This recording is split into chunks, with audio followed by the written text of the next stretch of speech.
ఓం నమో భగవతే వాసుదేవాయ. ఓం శ్రీ వరాహాయ నమః.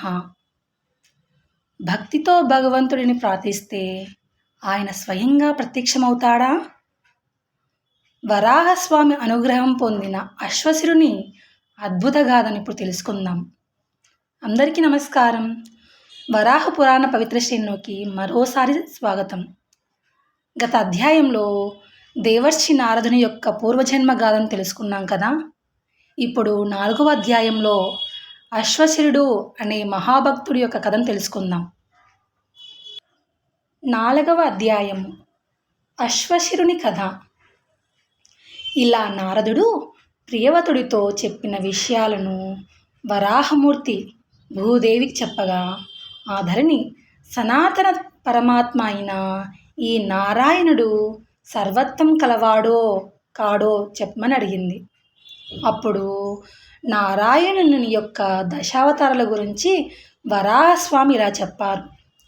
మత్స్య, కూర్మ, వరాహ, నరసింహ, వామన, పరశురామ, రామ, కృష్ణ, బుద్ధ, కల్కి అనే 10 అవతారాలు ఆయన యొక్క అవతారాలుగా చెప్పబడ్డాయి. భూతధారిణి, ఇవి ఆయన దర్శనం పొందాలని అనుకునే వారికి మెట్లలాంటివి. కళ్యాణి, అతని దివ్య రూపాన్ని చూడలేని దేవతలు నా వంటి వరాహాది రూపాలను అర్చిస్తూ కోరికలు నెరవేర్చుకుంటూ ఉంటారు. బ్రహ్మకు కూడా రజస్తయో గుణాలు ఆ భగవంతుడి స్వరూపంతోనే ఏర్పడ్డాయి. వీటి వల్లే ఈ సృష్టి నిలిచి ఉంది. ఈ నారాయణుడే భూమి, జలము, అగ్ని, వాయువు, ఆకాశము, క్షేత్రజ్ఞుడు, సూర్యుడు, చంద్రుడు అనే అష్టమూర్తులుగా ఈ జగతి మొత్తం నిండి ఉన్నాడు. దేవి, ఇంకేమి వినగోరుతున్నావు అని అడగగా, ధరణి పరమప్రభు నారదుడు అలా చెప్పిన తర్వాత ప్రియవ్రత మహారాజు ఏం చేశాడో నాకు దయతో చెప్పమని అడిగింది.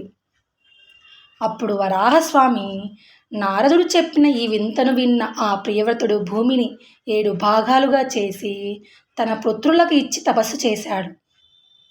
నారాయణ స్వరూపుడైన పరబ్రహ్మను జపించి అతని మీదే మనస్సు నుంచి మోక్షాన్ని పొందాడు. ఓ సుందరి, నీకు పూర్వకాలంలో బ్రహ్మను ఆరాధించిన ఒక రాజు కథకు నీకు చెబుతాను విను. అశ్వశిరుడు అనే పరమధార్మికుడైన రాజు ఉండేవాడు. అతడు అశ్వమేధ యాగం చేసి ఘనమైన దక్షిణను ఇచ్చి అవభృత స్నానం అంటే యజ్ఞం ముగిసినప్పుడు బ్రాహ్మణులతో కలిసి చేసే పవిత్రమైన స్నానం చేశాడు. ఆ సమయంలో యోగివరుడైన కపిలముని, యోగిరాజైన శ్రీమద్ జైగీషవ్యుడు అక్కడకు వచ్చారు. ఆ రాజు తక్షణమే లేచి పరమ సంతోషంతో వారికి స్వాగత సత్కారాలు చేశాడు. వారిద్దరూ పూజలు అందుకొని ఆసీనులయ్యాక మహాబలశాలి అయిన ఆ రాజు వారిద్దరిని చూసి, విప్రులారా, మీ ఇద్దరు ప్రకాశమానులు, దీశాలులు, యోగవేత్తలు, పురుషోత్తములు, నన్ను అనుగ్రహించి దయచేసిన మీరు పరమదైవము. శ్రీహరి అయిన నారాయణు ఎలా ఆరాధించాలో నాకు చెప్పండి అని అడిగాడు.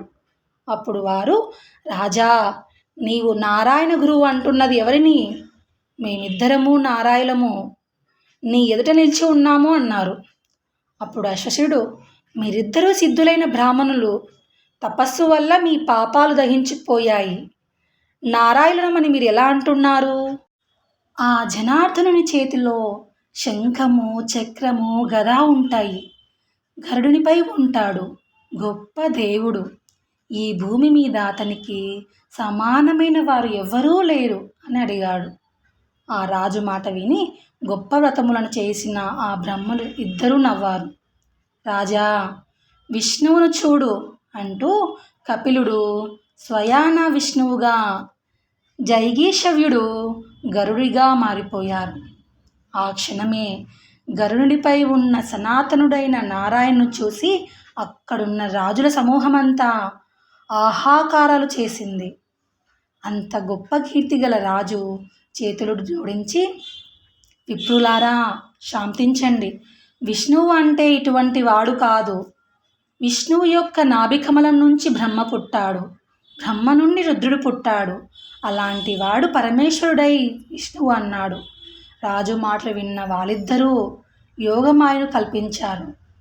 కపిలుడు పద్మనాభుడిగా మారాడు.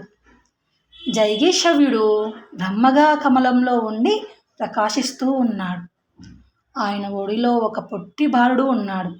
ఆ బాలుడి కన్నులు కాలాగ్నితో సమానమైన తేజస్సును కలిగి ఉన్నాయి. అది చూసి ఆ రాజు ఇలా అన్నాడు,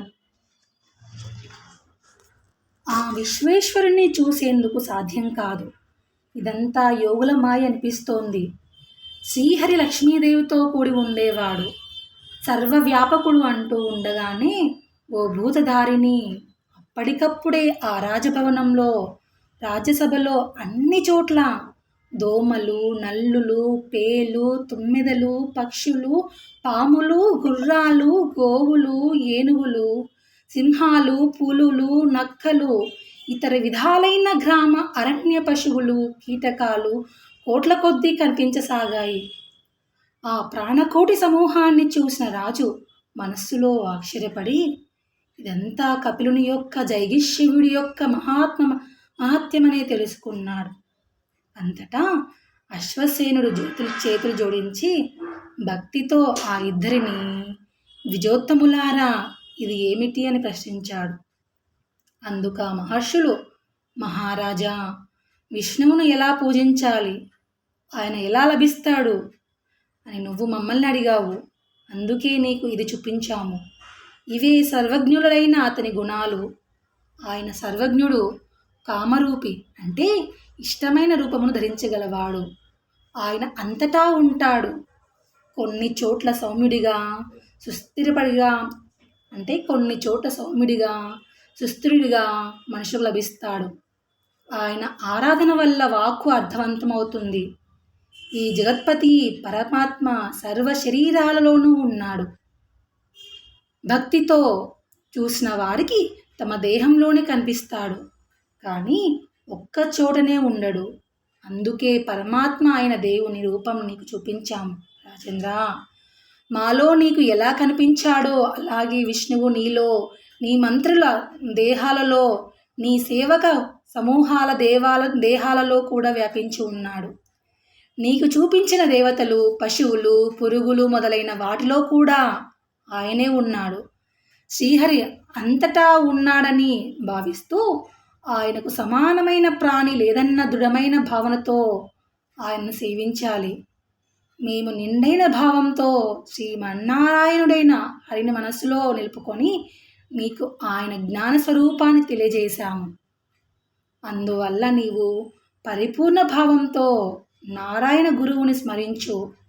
పూజలు, ఉపచారాలు, ధూపము, బ్రాహ్మణ సంతర్పణ, చదని ధ్యానం చేయడం, వీటి వల్ల పరమేశ్వరుడు వెంటనే లభిస్తాడు అని చెప్పాడు.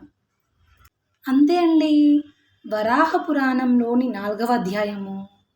నిజమైన భక్తి అంటే కోరికల కోసం దేవుని ప్రార్థించడం కాదు, భక్తితో, వినయంతో దేవుని స్మరించడం. ఇలాంటి వరాహ పురాణ అధ్యాయాల కోసం పూర్తిగా తెలుసుకోవాలంటే నా ఛానల్ సబ్స్క్రైబ్ చేసుకొని బెల్ ఐకాన్ ప్రెస్ చేయండి. ఈ వీడియో నచ్చితే ప్లీజ్ లైక్ చేయండి, షేర్ చేయండి, సబ్స్క్రైబ్ చేయండి. అదేవిధంగా కమెంట్లో ఓం నమో నారాయణాయ అని కమెంట్ చేయండి. Thank you.